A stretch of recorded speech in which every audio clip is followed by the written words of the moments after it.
And finally, new rule, conservatives have to stop rolling their eyes every time they hear the word France.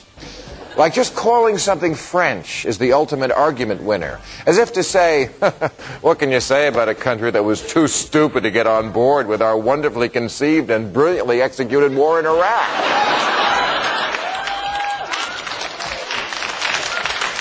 And yet, an American politician could not survive if he uttered the simple, true statement, France has a better healthcare system than we do, and we should steal it.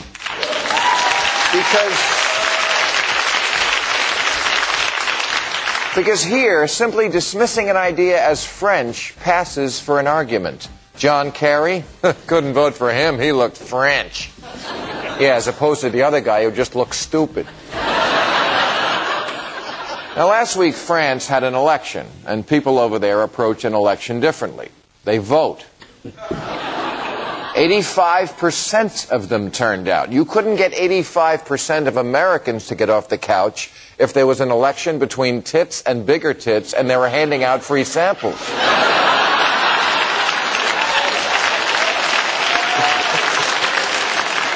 Now, maybe the high turnout has something to do with the fact that the French candidates are never asked where they stand on evolution, prayer in school, abortion, stem cell research, or gay marriage. And if the candidate knows about a character in a book other than Jesus, it's not a drawback. The electorate doesn't vote for the guy they want to have a croissant with. Nor do they care about private lives. In the current race, Ségolène Royal has 4 kids, but she never got married. And she's a socialist.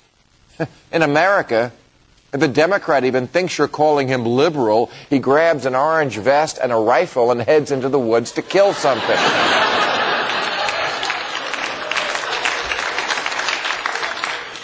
Madame Royale's opponent is married, but they live apart and lead separate lives. And the people are okay with that for the same reason they're okay with nude beaches. Because they're not a nation of 6-year-olds who scream and giggle if they see pee-pee parts.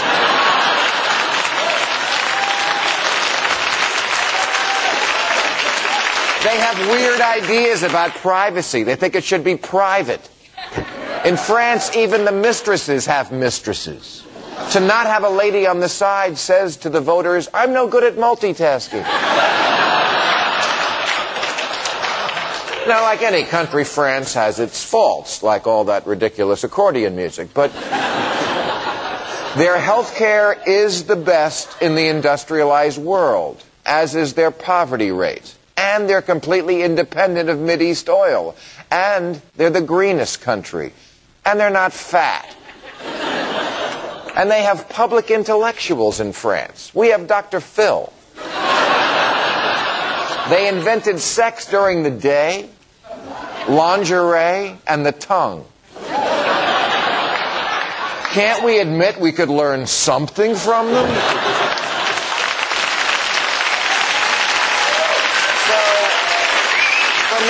All you high-ranking Bush administration officials, because the French are righter than you on most things, when France comes up in conversation, you are not allowed to roll your eyes. The only time you get to do that is when your hooker from Ms. Julia is blowing you.